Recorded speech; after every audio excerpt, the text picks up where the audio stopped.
एक गांव में एक मेघा नाम की लड़की रहती थी। वह हर नवरात्रि माँ दुर्गा का व्रत रखती। एक दिन जब वह नवरात्रि का व्रत रखने के बाद अपने घर लौट रही थी, तभी उसे नदी के किनारे एक नागिन बेहोश मिलती है। वह उसे अपने घर ले जाती है। 2 दिन के बाद उस नागिन को होश आता है। मैं कहाँ हूँ? घबराओ मत, मेरे घर हो और आप बिल्कुल सुरक्षित हो। अरे मैंने अपना भेष बदला ही नहीं। कोई बात नहीं, मैंने अपने पापा से इच्छाधारी नागिनों की बहुत कहानियाँ सुनी हैं।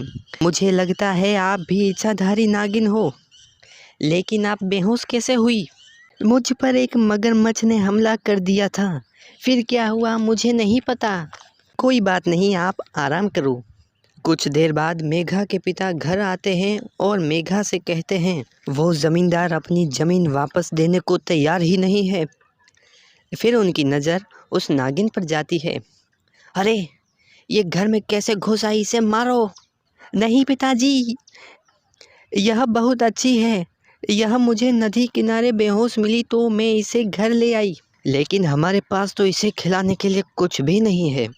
तभी नागिन अपनी शक्तियों से वहाँ एक बाल्टी ले आती है।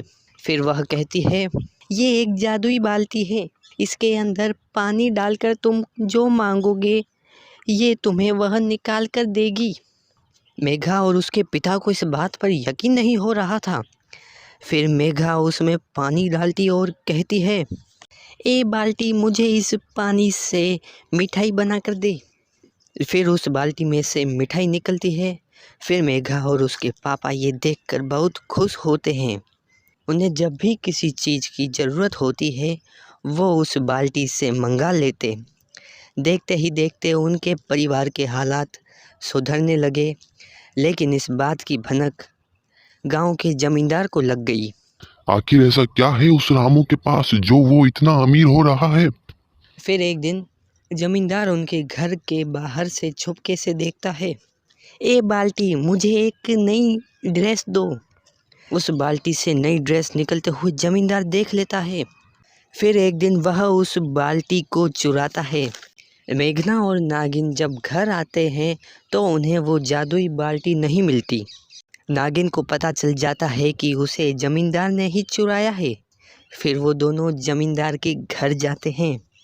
इस बाल्टी से तो अब मैं सबसे धनी हो जाऊंगा, लेकिन इस बाल्टी को इस्तेमाल कैसे करते हैं? फिर वह जमींदार बाल्टी में पानी डालने के बजाय अपना सारा सोना डाल देता है और बोलता है, ए बाल्टी, मुझे इस सोने के बदले बहुत सारे हीरे मोती दे। लेकिन वह बाल्टी उस सभी सोने को पानी बना देती है। अरे मेरा सारा सोना कहाँ गया? अरे मैं बर्बाद हो गया। और ये सारी चीज़ मेघा और नागिन देख लेती है। फिर मेघा कहती है, मूर्ख, ज़्यादा लालच का फल ऐसा ही होता है।